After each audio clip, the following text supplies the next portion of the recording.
और इसी के साथ चलिए अब अगली महत्वपूर्ण खबर का रुख कर लेते हैं। मध्य प्रदेश से ये अगली खबर है, जहां मध्य प्रदेश के 19 पवित्र क्षेत्रों में यानी कि जो धार्मिक स्थल है वहां पर अब 1 अप्रैल से शराब की दुकानें बंद हो जाएंगी और इसके लिए मध्य प्रदेश सरकार की ओर से अधिसूचना भी जारी कर दी गई है।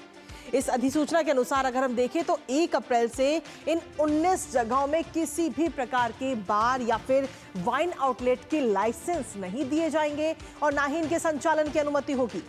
इसके अलावा पीओएस मशीन के बिना शराब बेचने पर भी जुर्माना लगेगा। रेस्टोरेंट में खुले क्षेत्र में शराब बेचने के नियमों में भी कई बदलाव किए गए हैं। सरकार का कहना है कि इससे धार्मिक भावनाओं का सम्मान होगा। दरअसल धार्मिक स्थलों पर शराब की दुकानें बंद करने का फैसला काफी समय से चर्चा में था और कई धार्मिक संगठन इसकी मांग भी कर रहे थे।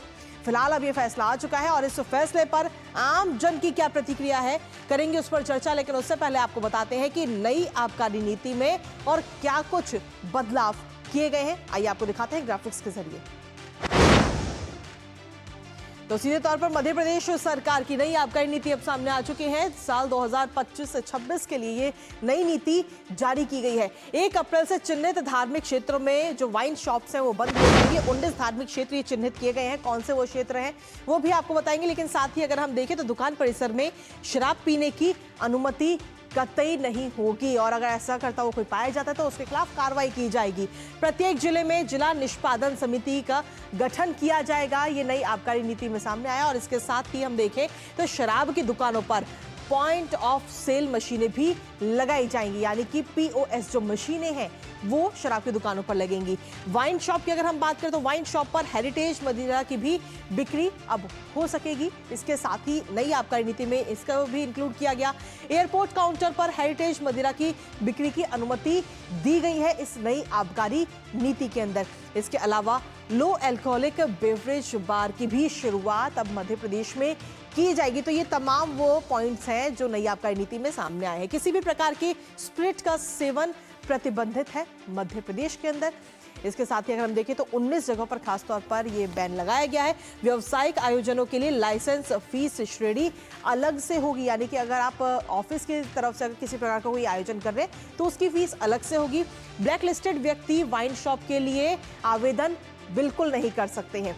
तो सीधे तौर पर यह नई आबकारी नीति इस वक्त सामने आ चुकी है मध्य प्रदेश के अंदर। इसके साथ ही 19 ऐसी जगह हैं जहां पर इस पर बैन लगाया गया है। कौन सी वो जगह है वो आपको बता दें।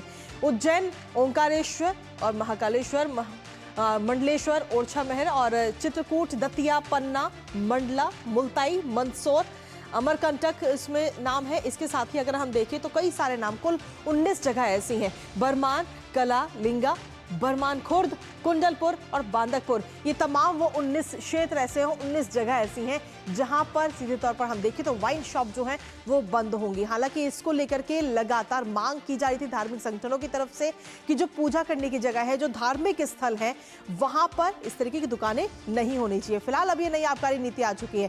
क्या कुछ है असर मध्य प्रदेश में इसका, करते हैं सीधा रुख हमारे साथ। हमारे सहयोगी भोपाल से आदित्य श्रीवास्तव इस वक्त जुड़े, सीधा उन्हीं का रुख करेंगे। आदित्य, नई आबकारी नीति मध्य प्रदेश के अंदर आ चुकी है 1 साल के लिए और सीधे तौर पर देखें तो अब 1 अप्रैल से कुल जो 19 धार्मिक स्थल हैं मध्य प्रदेश में वहां पर शराब बंद हो जाएगी अब, और इसका क्या असर पड़ रहा है और आम जन की क्या प्रतिक्रिया सामने आ रही है?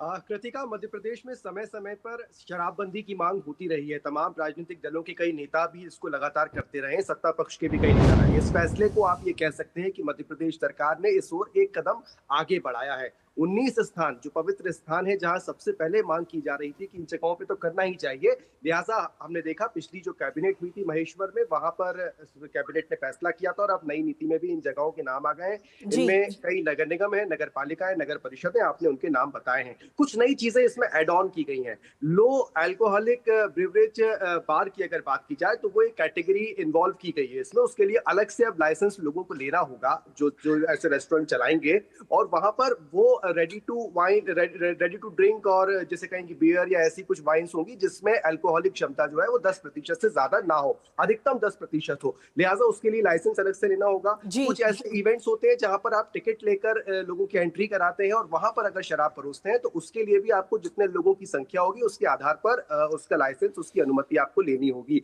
एक और महत्वपूर्ण बात, जो जनजातीय क्षेत्र के लोग जो शराब बनाने का काम करते हैं, जिसे हेरिटेज वाइन कहा जा रहा है, उस हेरिटेज वाइन को प्रमोट करने का सरकार का फोकस है।